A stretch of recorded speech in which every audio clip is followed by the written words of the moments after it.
안녕하세요. 저는 두 딸을 둔 40대 후반의 여자입니다. 자식에게는 아무리 애정을 쏟아도 늘 미안한 게 부모 마음이죠. 저 역시 가진 것 없는 부모라서 사랑하는 아이들을 너무 고생시킨 것은 아닌가 하는 생각으로 오래도록 지내왔어요. 워낙 준비도 없이 이른 나이에 결혼했고 그마저도 빚이나 다른 어떤 탓에 신혼을 즐길 여유조차 저희에게는 허락되지 않았어요. 정말 친정 부모님의 희생이 없었다면 그마저도 쉽지 않았을 거예요. 친정엄마가 우리 부부를 물심양면으로 돕겠다고 나서주신 덕에 이악 물고 버틸 수 있었어요. 아이가 생긴 후로는 저를 대신해 다니던 직장까지 정리하고 육아에 전념해 주어서 제가 경력 단절 없이 쭉 직장 생활을 할 수 있었으니까요. 동갑내기인 남편도 첫째가 태어난 후로는 평일에는 공장에서 생산직으로 근무하고 주말에는 일용직으로 막일을 하며 쉼없이 지냈어요. 그리고 밤에는 잠을 줄여가며 공부해 결혼 5년 만에 세무사가 되었답니다. 어디 가서 남편이 세무사라고 말하면 돈 관리 걱정 없겠다. 능력 있고 돈 잘 버는 남편 뒀다. 이렇게 말하곤 하더라고요. 저도 남편이 평생 직업을 얻었다는 것만으로도 앞날이 탄탄대로일 거라 믿었어요. 주변 분들이 많이 축하해 주셨지만 유독 시아버지께서 이 소식에 뛸 듯이 기뻐하셨어요. 아버지, 엄마, 나 이제 공장일도 막일도 안 해도 돼요. 이제 번듯한 직업이 생겼다고요? 이제 고생 끝이에요, 끝. 장하다 아들아. 너희가 결혼하겠다고 했을 때만 해도 걱정이 앞섰는데 이 애비는 이제 걱정 하나도 없다. 재아가 너도 마음고생 많았다. 이제 행복할 일만 남았구나. 아버님께서 응원해주신 덕이죠. 남편 몰래 저희를 얼마나 챙겨주셨어요. 감사해요. 정말 너무 감사드려요. 아니다. 부모가 돼서 너희를 더 챙기지 못해 늘 너희 볼 낯이 없었는데 이렇게 기쁜 소식을 전해주니 내가 우리 아들과 며느리에게 감사할 일이지. 그런데 행복한 일이 찾아오면 그에 반한 일도 겪기 마련인 걸까요? 남편이 세무사가 된 지 얼마 안 돼서 그렇게도 건강하시던 시아버지는 갑작스러운 사고를 당해 별세하셨어요. 앞으로는 좋은 일만 있으리라 믿었던 저희의 믿음은 시아버지의 별세와 함께 무너지고 말았죠. 좋은 소리는 다 듣는 남편의 직업은 그저 허울 좋은 하늘탈이가 되었어요. 시무와 시녀의 뒷바라지를 하느라 모아놓은 돈 한 푼 없고 우리 가족이 쓸 생활비도 매번 부족해서 허덕였으니 말이에요. 시아버지의 사별로 홀로 서기를 해야 할 시어머니는 한 번도 자신의 힘으로 돈을 벌어본 적이 없어 무섭다는 이유로 사회생활을 하려고 하지 않았고 나이만 먹었지 여전히 철없이 구는 시민은 자신을 통제하던 시아버지가 없으니 물 만난 고기처럼 하루가 멀다 하고 사고를 쳐댔어요. 아이들이 커갈수록 돈이 많이 드는데 남편이 시댁 챙기겠다고 나서니 우리 가족까지 시댁을 위해 희생해야 했고 어쩔 땐 손해까지 감수해야 했어요. 거기다 시아버지가 세상을 떠난 뒤 그렇게도 자상하던 시모가 마치 다른 사람이라도 된 듯 돌변해서 목소리까지 커지니 감당이 되지 않았어요. 시아버지와 막 사별했을 당시는 시어머니께서 큰 슬픔에 빠져 걱정이 많았는데 마음을 추스르고 난 후에는 온 가족을 주무르려는 독재자에 불과했어요. 시어머니는 시아버지께서 살아생전에는 직장 생활을 하느라 시부모님을 잘 살피지 못하는 제게 바쁘게 일하니 괜찮다고 말씀하시곤 했지만 혼자가 되신 뒤부턴 저더러 이 세상 일은 다 너 혼자 하느냐며 갖은 구박을 하셨어요. 처음엔 혼자라 외로우셔서 그런가 보다고 생각했지만 날이 갈수록 심해졌고 저는 일을 쉬는 주말이라도 자주 찾아뵙기 위해 노력했죠. 하지만 막상 찾아뵈면 시댁에 집안일을 시키고 꼭 저더러 장을 봐오라고 시켰어요. 그런데 황당한 것은 장본값이 20만 원을 넘지 않는 날에는 뭘 해먹으라고 이 장을 보다 말았냐며 잔소리까지 들어야 했어요. 어느새 시어머니에게 우리 부부는 돈 나오는 기계가 되어버린 거예요. 이 문제로 우리 부부는 날이 갈수록 부부싸움의 횟수가 늘었고 그때마다 남편은 자신이 더 노력하겠다는 말뿐이었어요. 그럴수록 저는 화가 쌓여갔고 결국 참지 못하는 상황에까지 이르고 말았어요. 저희 부부를 대신해 아이들을 챙겨주는 친정 부모님께 경제적 여유가 조금 생긴 후에야 작지만 매달 용돈을 챙겨드릴 수 있었어요. 하지만 남편이 시댁을 챙기기 시작하면서 그나마 챙겨드렸던 용돈까지 줄였는데 나중에는 저더러 몇 달만 친정 부모님께 드리는 용돈을 끊자는 겁니다. 이게 말이나 되는 소리인가요? 시댁에 생활비 드느라 친정 부모님께 나가는 몇십만 원을 아까워한다뇨. 저는 결국 남편을 대신해 이 문제를 해결하기 위해 시댁에 찾아갔어요. 어머님, 연락도 없이 찾아와 이런 말씀까지 드리게 돼서 죄송하지만 남편이 챙겨드리는 생활비 대신 매달 용돈으로 드릴까 해요. 어머님께 드리는 생활비가 적은 금액은 아니라 기간이 길어지니 저희에게 부담이 돼서요. 제 말이 어머님께 서운함으로 남지는 않았으면 좋겠어요. 예, 너희가 생활비를 줬으면 얼마나 준다고 그러니? 네 시아비가 벌어다 준 돈의 절반밖에 안 되는 액수야. 나도 원래 씀씀이 줄이고 버티면서 사는 건 모르니? 누가 들으면 돈 1,000만 원은 주는 줄 알겠구나. 저희 네 식구 한 달 생활비만큼 어머님께 드린다는 거 아시잖아요.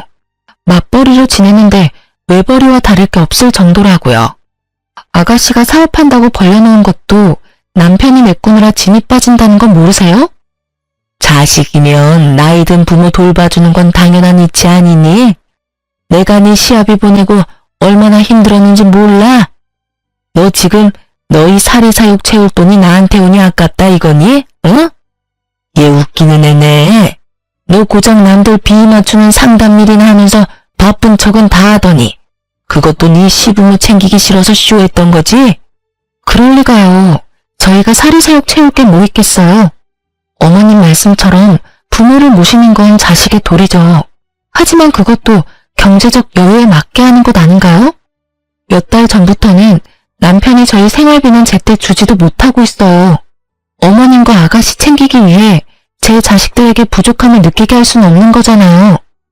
네 자식들 키우느라 내 자식이 도리를 하는 걸 지금 방해하겠다 이 말이야? 참나, 너 지금 돈 번다고 시어머니 앞에서 유세떠니? 어떻게 손주들 운운하며 없는 척을 해? 되바라진 것. 어차피 너랑 결혼 안 하고 있었으면 아들 버는 돈은 다 우리 위에 쓸 돈이었어. 네가 뭐라고 아들이 나 챙기는 걸 참견해? 어머님 말씀대로 저와 결혼 안 했으면 그랬을지도 모르죠. 그런데 지금은 가정이 있는 가장이잖아요. 이걸 따지는 게 무슨 의미가 있나요? 어머님도 이제 자식 그늘에서 그만 나오세요. 당연하다는 듯 저희에게 도움만 받고 계시지 마시고요. 앞으로는 이전에 챙겨드린 생활비 대신 용돈으로 챙겨드릴 테니까 생활비는 이제 어머님과 신우가 해결하면 좋겠어요. 너 내가 우습니? 어떤 며느리가 시어머니한테 밖에 나가 일을 해라 마라 간섭을 해. 그렇게 너희 생활이 쪼들리면 네가 주말에도 사돈한테 애들 맡기고 나가 일하면 되는 거 아니니? 좋아. 네가 주말에도 일하면서 지내는데도 생활이 힘들면 그땐 생활비로 200만 원씩만 보태라. 더는 양보 없다. 그런 줄 알아. 어머님께서 저희 아이들을 돌봐주시는 것도 아닌데 그럴 수는 없죠. 매달 저희 친정 부모님께 드리는 용돈만큼 1원도 차이 없이 드릴게요. 저희도 지금보다 열심히 해서 나중에 부족함 없이 챙겨드릴 수 있도록 할게요. 예, 내가 왜 사돈댁과 같은 액수의 돈을 받아야 하니? 내 아들이 너보다 돈을 더 잘 버는데. 그리고 애들 사교육비로 나가는 돈만 100만 원은 된다고 들었다. 애들이 뭘 한다고 그 큰 돈을 써? 이참에 애들 학원을 끊어라. 그리고 그 돈을 네가 주려는 용돈에 얹어서 주렴. 그럼 이렇게 말싸움 안 해도 되고 얼마나 좋니? 머리 조금 굴리면 될 일을 왜 무식하게 구는지 원. 아무리 그래도 친할머니라는 사람이 애들에게 나가는 돈까지 탐내다니 이건 이해의 범위를 넘어섰다는 생각밖엔 들지 않더라고요. 저는 시어머니의 말에 너무 기가 차고 분노가 치밀어 올라 부양 다른 가족인 신우더러 정신 차리고 직장을 알아보게 하면 되지 않느냐고 버럭 소리를 쳤어요. 시어머니도 눈이 뒤집혀서는 신우 앞길을 막으려고 한다며 맏며느리가 시어머니한테 주는 돈을 아까워하는 게 맞냐고 노발대발하며 제 머리채까지 잡았어요. 쇼핑을 다녀왔는지 백화점 쇼핑백을 양손 가득 들고 귀가한 신우가 저와 시어머니를 말려 간신히 6탄전에 멈췄네요. 하지만 떡하니 찍힌 값비싼 명품 쇼핑백을 보니 개처럼 쓰는 집안 뒷바라지나 하려고 정승처럼 벌었나 하는 생각에 억울함이 밀려왔어요. 제 고생이 다 남의 식구를 위해 한 것만 같았거든요. 그날 밤 제가 시댁에 다녀왔다는 사실을 알게 된 남편은 어떻게 자기 가족들에게 무례하게 굴 수 있냐며 장남이 집안을 책임져야 하는 거 아니겠냐고 끝까지 저를 설득하려 들었어요. 내가 더 열심히 하겠다고 얘기했잖아.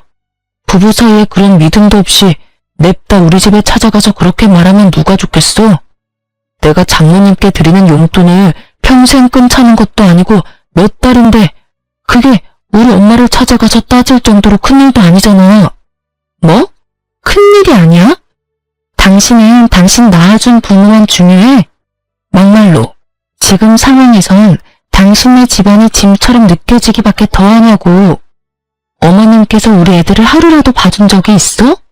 매번 말로만 고생한다고 하셨지 우리를 위해 뭐 하나 신경 써주신 적 있냐고. 내가 한두 달도 아니고 언제까지 당신 이러는 걸 보고만 있어야 하는데. 아버지 떠나시고 엄마 힘들어하는 걸 같이 봐놓고도 넌 어떻게 이리도 매정하냐? 장모님이 혼자가 돼도 이럴 수 있어? 적어도 당신처럼 미련하게 굴진 않겠지. 엄마가 어머님처럼 자식 그늘에 숨어만 있으려 하지도 않으실 거고. 우리 애들 앞으로 나가는 돈을 아껴서 주라는 할머니가 어딨어? 나 이제 더는 잠자코 못 있어. 우리 코가 석자야. 제발 정신 좀 차려. 여보, 힘든 건 나도 너무 잘 알아. 하지만 내 가족도 이해 좀 해주라.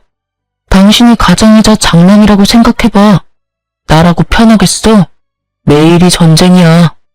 당신만이라도 좀 내 편에 서서 이해해줘야 나도 숨 좀 쉬지. 당신까지 이렇게 몰아붙이면 나는 어떡하냐? 어? 남편은 역시나 본인이 장남으로서 최대한 역할을 해야겠다며 고집을 부렸어요. 자기도 매일 힘들게 버티는 거라며 아내인 제가 힘이 되어줘야 하는 것 아니냐는 남편에게 제가 무슨 말을 더 하겠어요. 저는 제가 번 돈은 절대 시댁에 쓰이지 않는 것을 약속받고 매달 드리는 생활비도 100만 원만 드리는 걸로 남편과 이야기를 끝냈어요. 그리고 얼마 뒤 남편이 보낸 생활비가 줄어든 것을 본 시어머니는 그 돈으로 어떻게 살라는 거냐며 난리를 쳤어요. 적어도 200만 원은 줘야 빠듯하게라도 둘이 먹고 살지 않겠냐면서 남편에게 우는 소리까지 하더라고요. 남편은 그런 시어머니의 모습에 안절부절 못했지만 저는 절대 굽히지 않았어요. 그러자 도끼 가득 찬 눈빛으로 저를 쏘아보며 바늘로 찔러도 피 한 방울 안 나올 거라며 막말을 퍼부었죠. 그 후 시어머니는 대놓고 저를 더욱 콜드하기 시작했고 나중에는 시댁에 발도 못 들이게 출입을 막았어요. 이게 이렇게 멸시받을 정도의 문제인가 하는 생각이 끝도 없이 들었지만 좋은 게 좋은 거라고 차라리 잘 됐다 싶어 굳이 관계 개선을 하기 위한 노력은 하지 않았어요. 안 좋은 사이일수록 멀리하는 게 서로 좋잖아요. 어차피 미움받은 김에 저는 정말 며느리로서 최소한만 하며 그렇게 지냈어요. 하지만 여전히 남편은 저 몰래 용돈이라는 명목으로 시어머니와 신우에게 돈을 줬고 우리 가정의 생활은 나아질 게 없었어요. 그래도 더는 가타부타 하지 않았죠. 남편이 제 눈치는 보였는지 더는 신우가 큰 사업을 벌리지는 않았거든요. 그리고 빠듯하지만 이전처럼 친정 부모님께 드리던 용돈도 변함없이 챙겨드릴 수 있었어요. 한창 말하기 좋아할 나이인 아이들이 친정 부모님께 우리 부부의 이야기를 위조할 고조할 말한 탓에 친정 부모님께서는 용돈 받는 걸 부담스러워 하셨지만 남편은 자기 가족들 챙긴다고 저러고 있는데 저도 제 가족을 챙겨야겠다는 생각에 고집을 부렸죠. 이렇게라도 해야 제가 덜 화가 나니깐요. 그렇게 아끼고 아끼며 지내기를 수년, 늘 어린이로 멈춰있을 줄만 알았던 우리 딸들이 어느새 커서 사춘기에 접어들었어요. 집이 좁아 안방을 아이들에게 내어주고 작은 방에서 남편과 지내지만 시기가 시기인 만큼 아이들도 자신의 방이 필요하다며 조르더라고요. 친구 누구는 혼자 쓰는 방이 우리 집 안방만 하다. 또 다른 친구는 엄청 호화스러운 집으로 이사를 갔다. 이런 말을 하는 것을 들으면서 참 가슴이 미어졌어요. 그 누구보다 열심히 살아왔음에도 아이들에게 더 나아진 것 없는 모습으로 그저 아이들에게 늘 바쁜 엄마가 된 것 같았거든요. 그래도 딱 하나, 제가 지금도 잘했다고 생각되는 한 가지는 그 힘든 와중에도 한 푼 두 푼 아무도 모르게 모았다는 것이었어요. 장장 20년이라는 세월 동안 말이에요. 없는 형편에 허리띠 졸라매고 살면서도 이 돈만큼은 없다고 여기며 지내왔거든요. 저는 다른 건 몰라도 앞으로도 이 허름하고 좁디 좁은 집에서 살지는 않아야겠다고 다짐했어요. 딸들이 더는 잘 사는 친구를 부러워하며 주눅들지 않았으면 했어요. 그래서 20년 동안 모으고 모은 돈으로 평생 살 괜찮은 집을 사야겠다고 결심하게 됐죠. 그 뒤로 저는 짬짬이 시간을 내서 이사 갈 집을 알아보러 다녔어요. 그렇게 지내기를 3개월, 드디어 제 마음속에 쏙 드는 집을 찾게 되었고 계약까지 하게 되었어요. 그리고 계약서를 받아온 그날 남편과 딸들을 거실에 앉히고 계약서를 보여주며 이사를 할 거라는 사실을 알렸죠. 아주 짧은 시간 장족이 맴돈 뒤는 기뻐 날뛰는 아이들의 모습을 볼 수 있었어요. 남편은 사실 여부를 몇 번이나 확인한 뒤에야 눈물까지 글썽이더라고요. 미련한 자신 때문에 늘 피해보는 가족에게 면목이 없긴 했는지 저를 부둥켜 안고는 자신이 고생만 시켰는데 제 덕까지 보게 되어 미안하고 고맙다면서 한참을 북받친 감정을 추스르기 바빴어요. 이사갈 새 집을 보러 간 날은 집을 샀다는 사실을 알린 그 주 주말이었어요. 초대하지 않은 사람과 함께 구경하러 가게 될 줄은 몰랐지만요. 이사할 집을 가보기로 하고 나갈 채비를 한참 하고 있을 때 갑자기 누군가 초인종을 눌렀어요. 네, 시어머니가 연락도 없이 대뜸 우리 집에 찾아왔던 거예요. 어떻게 알았는지 제가 구태여 말하지 않았음에도 제가 집을 샀다는 걸 이미 알고 계시더라고요. 더 웃긴 것은 저를 못마땅해 하며 시댁에 오지도 못하게 했던 분이 제 돈으로 집을 마련했다고 하니 어쩜 그렇게 다른 사람처럼 저를 대하시던지 남편에게나 보여주던 살가운 모습으로 제 이름을 사근사근 부르며 말하는데 당혹스럽기까지 하더라고요. 예, 지우 엄마야. 그간 고생 많았다. 우리 며느리가 이렇게 능력있고 알뜰한 애였다는 걸 다시 한번 새삼 깨닫는구나. 어쩜 이렇게 기특한 며느리를 뒀을까 싶다니까. 어머님, 무슨 그런 말씀을 하세요. 이전엔 저를 그렇게나 미워하셨잖아요. 어머, 내가 언제 널 미워했어? 그냥 시댁을 챙기는 게 부담스럽다는 말에 내가 상처를 조금 받아서 서운했던 거지. 내가 섭섭한 마음에 내게 모나게 굴었던 점은 마음에 담아두지 말렴. 내가 생각해도 그때 내가 너무 어리석었다 싶어. 그래 엄마, 서운할 수 있지만 그래도 우리 다 가족인데 좋게 풀려서 다행이다. 엄마가 그렇게 먼저 말씀해 주시니까 지우 엄마도 마음이 좀 풀릴 거야. 우리 가족 화목한 분위기 너무 좋다. 이사 가려니까 가족 사이도 더 돈독해지려나 봐. 먼저 그렇게 말씀해 주시니 제가 몸둘 바를 모르겠네요. 그래도 용기 내서 좋은 말씀도 해주시고. 앞으로는 모나게 굴지 않으마. 내가 더 성숙하게 대했어야 했는데 그러지 못했어. 앞으로는 딸처럼 여기며 지내마. 너도 안 좋은 감정이 남아있다면 풀었으면 좋겠구나. 다 늙어서 나 챙길 건 우리 며느리랑 장남밖에 더 있겠니? 너희 부부가 노후를 보낼 소중한 공간이니 내가 꼭 한번 가보고 싶어서 이렇게 왔는데 불편해하지 않았으면 하구나. 그럼 어서 더 늦기 전에 출발하는 게 어떻겠니? 마음 같아서는 이 가식덩어리인 시어머니를 당장이라도 함께 갈 수 없으니 그만 돌아가시라고 말하고 싶었지만 이렇게까지 굽히는 모습에 꾹 참았어요. 저도 괜히 아이들 앞에서 시어머니에게 못되게 굴 수도 없었고요. 함께 저희 차로 새로 이사갈 집을 향해 가는데 차에서도 내내 우리 부부의 칭찬을 늘어놓기 바빴어요. 남편과 제가 궁합이 잘 맞아서 이렇게까지 성공할 수 있었다느니 제가 능력이 없다 했지만 실은 남편보다 훨씬 대단하다느니 그렇게 무시할 때는 언제고 이제 와서 왜 저러나 싶으면서도 나쁘게 말하지 않는 게 다행인 건가 싶기도 하더라고요. 그렇게 속에도 없는 제 칭찬을 늘어놓는 시어머니의 말을 듣다 보니 새 집에 도착했어요. 시어머니는 애들보다도 더 떨린다고 요란법석을 떨었어요. 하지만 좋은 게 좋은 거라고 결혼 20년 만에 처음으로 저희 부부가 이사하는 거니 시어머니도 기대가 되나 보다 하고 넘겼어요. 집 내부를 살피는데 시어머니 눈이 반짝반짝 빛을 내며 구경하다가 갑자기 꼬치꼬치 캐묻기 시작하는 거예요. 그런데 사람이 참 이상하죠. 관심이라고 여기고 좋게 생각하려는데 자꾸 시어머니를 볼수록 싸한 기분이 드는 겁니다. 거기다 이 방은 이렇게 쓰면 좋겠고 가구는 이렇게 놓으면 딱 맞다. 저 방은 드레스룸으로 딱이다며 방마다 쓰임을 정하듯 말하면서 발코니까지 샅샅이 보더라고요. 오죽하면 둘째 딸이 시어머니에게 누가 보면 할머니가 이사 오는 줄 알겠다. 할머니도 우리가 이사하는 게 그렇게 좋아? 라고 물어볼 정도였죠. 그 말을 들은 시어머니는 들뜨는 걸 어쩌겠냐며 호탕하게 웃으셨어요. 실로 새 집을 보고 돌아온 이후 큰 사건 없이 평안한 일상을 보냈어요. 시어머니가 저를 대하는 태도까지 시아버지가 살아계실 때처럼 살가워지더라고요. 그래서 집 구경을 갔던 날 느꼈던 그 불안한 기분은 틀어진 관계에서 비롯된 제 착각이었나 싶더라고요. 지금 생각해보면 착각이길 바랬나 싶네요.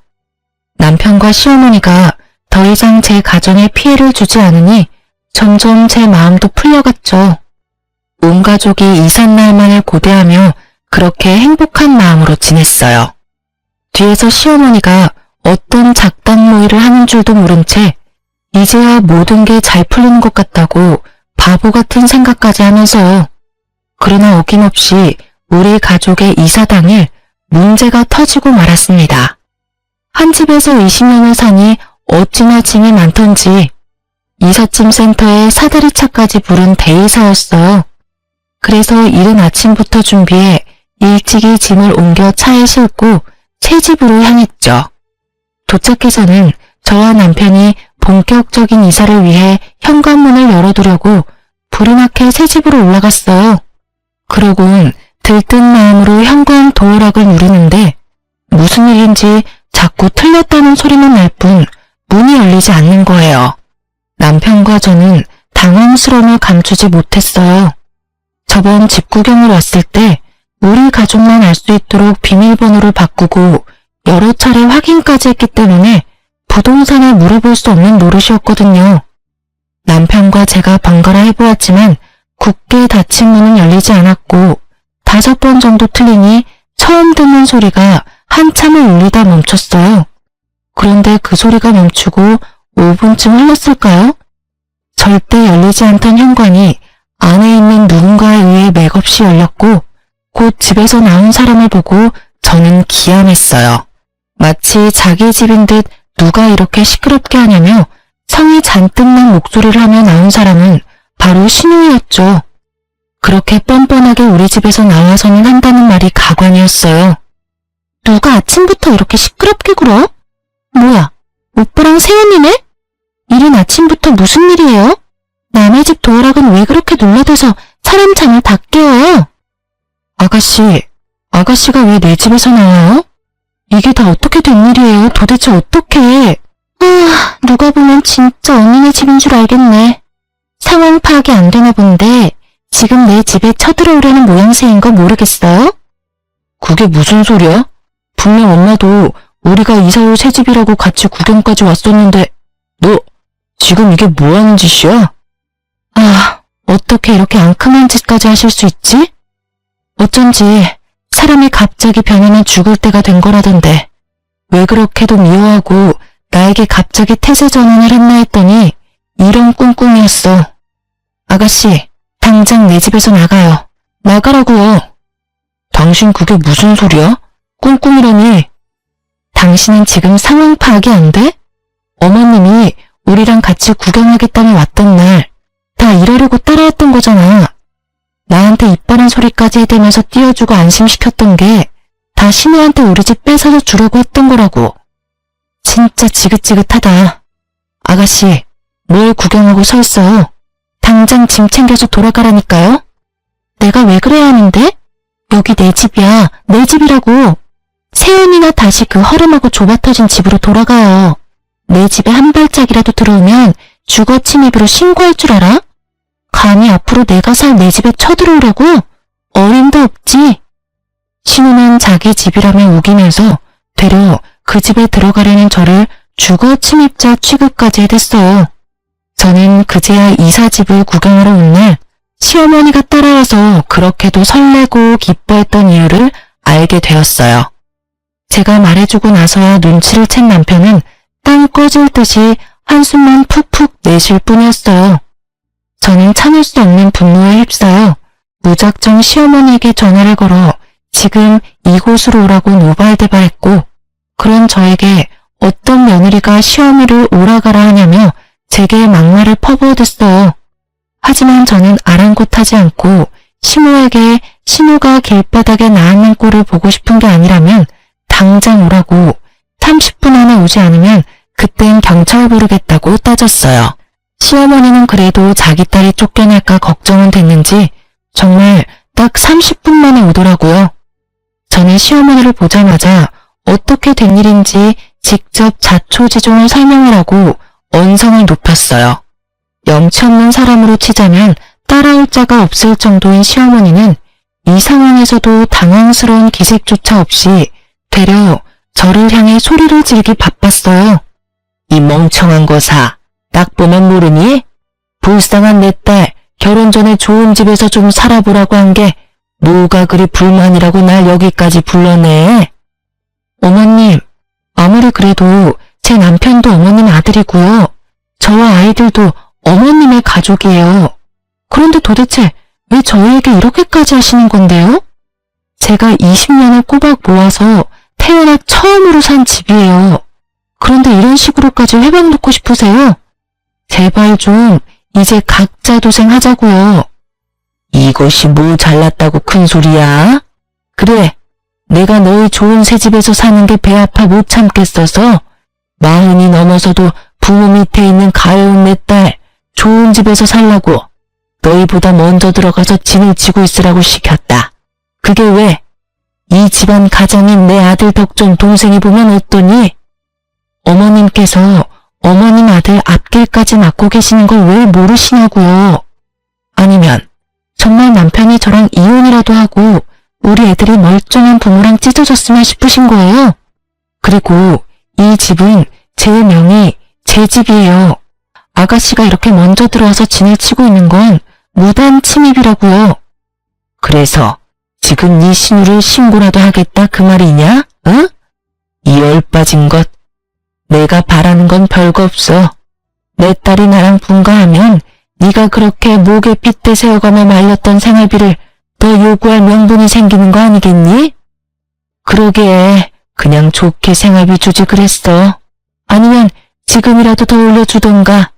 그럼 내가 우리 딸 구슬려서 짐 빼마. 지금 고작 생활비 더 받으려고 이런 비상식적인 일까지 벌이셨단 말씀이세요? 신우에게 이러라고 지시한 것도 전부 어머님이시고요? 뭐야? 비상식적? 눈이 뒤집혀 배는 게 없니? 말하는 꼬락서니가 천박해도 너무 천박해. 내 몫을 챙기기 위해서 못할 건 또 뭐니? 모든 수단을 가리지 않았을 뿐이다. 그리고 되바라진 너도 본때를 좀 보여줘야 기어오르지 않을 거 아니냐? 이게 다 너 하나 때문에 벌어진 일이야.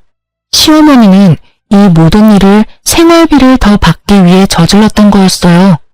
다 저 때문에 벌인 일이라고 잡아떼는데 정말 기가 차서 입이 다물어지지 않더군요.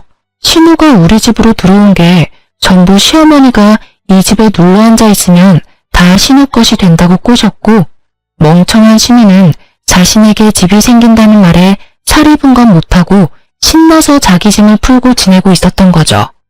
그런데 더 문제는 이삿짐 센터 직원들이 더는 지체할 수 없다고 어떻게 할 거냐며 불만을 토로하기 시작한 거예요.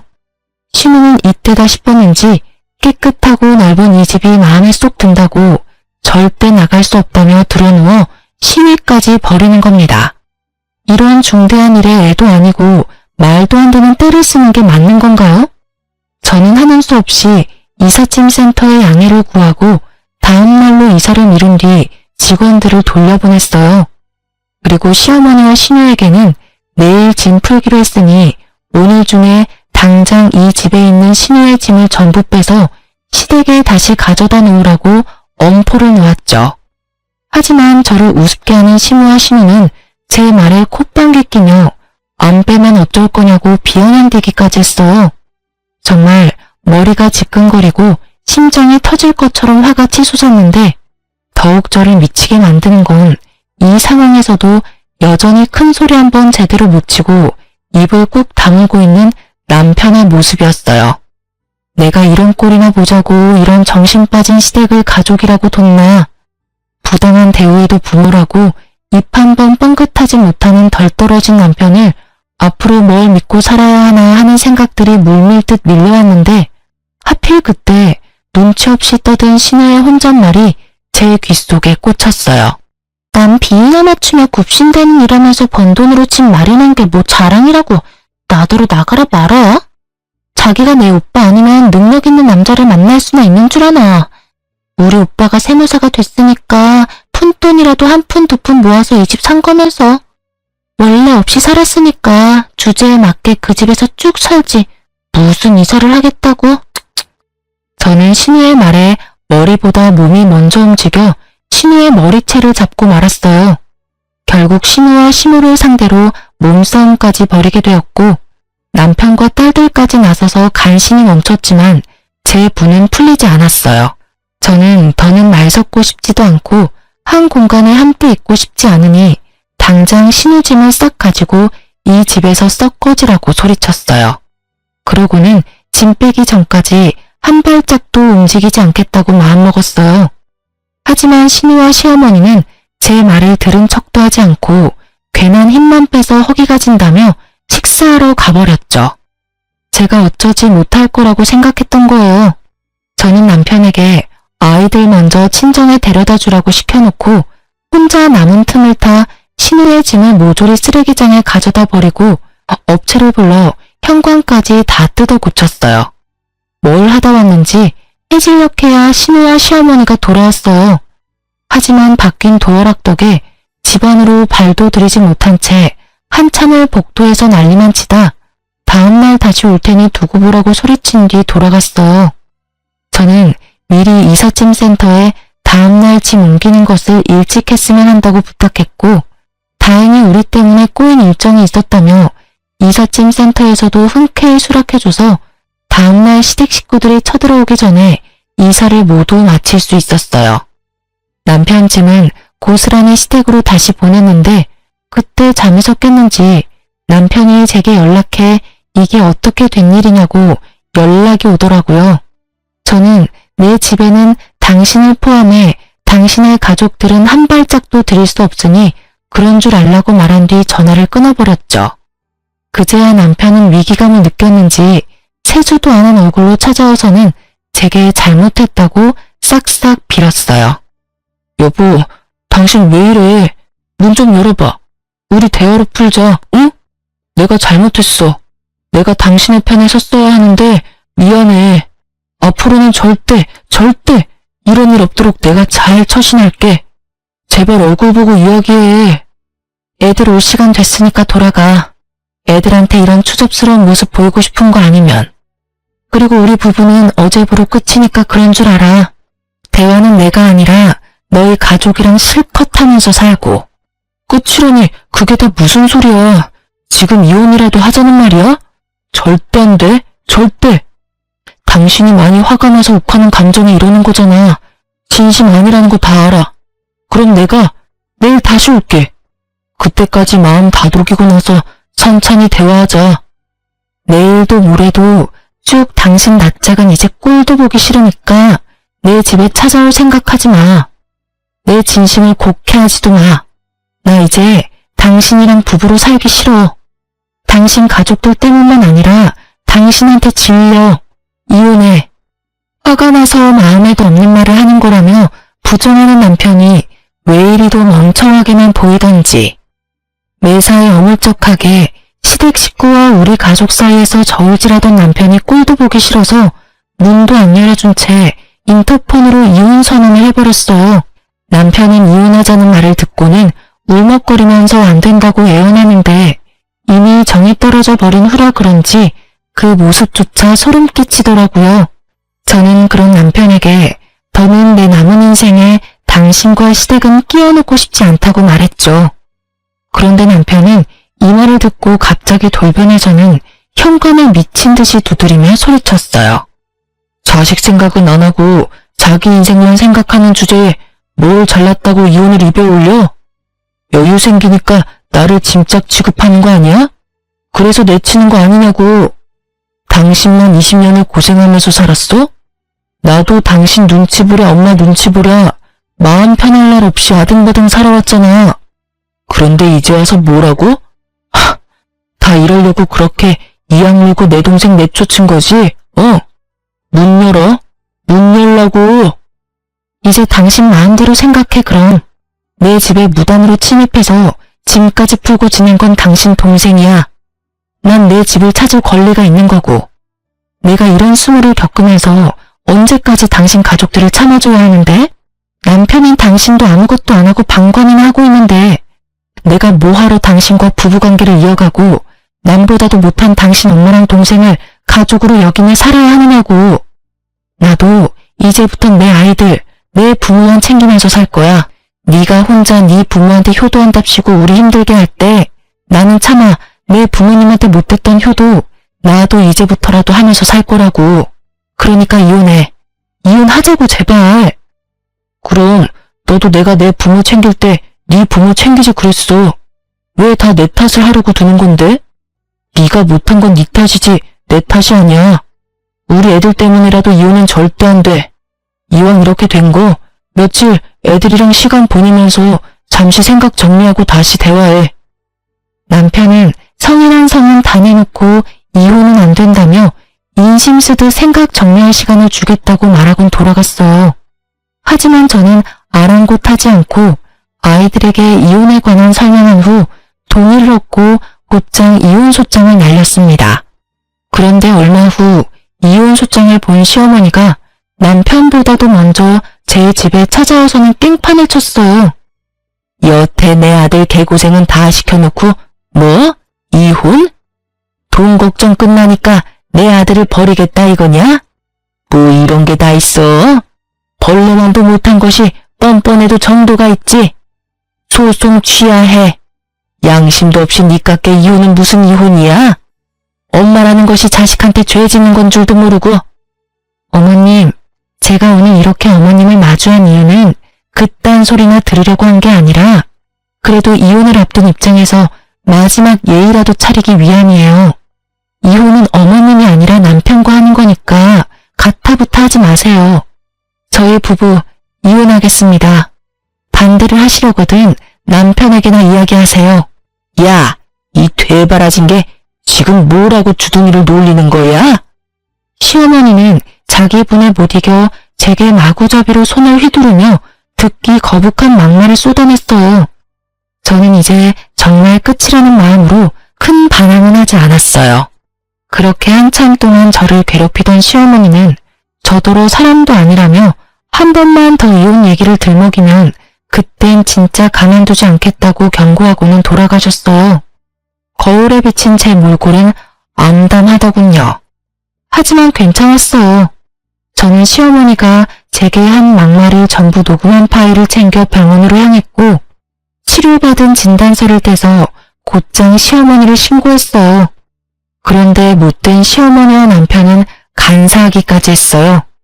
제가 신고했다는 사실에 겁이 났는지 남편은 그제야 제게 와서는 앞으로 시모와 시누를 안 보고 살겠다며 약속할 테니 이혼소송 취하하고 시모를 신고한 것도 제발 합의해달라며 눈물로 호소하더라고요. 시어머니도 다 늙은 자신의 앞날이 걱정됐는지 문제가 커졌다는 것을 알고는 제게 무릎까지 꿇고 손이 발이 되도록 용서를 구하더군요. 그러면서 하는 말이 제가 아들 덕을 보는 것 같아 눈에 뵈는 게 없었다나요?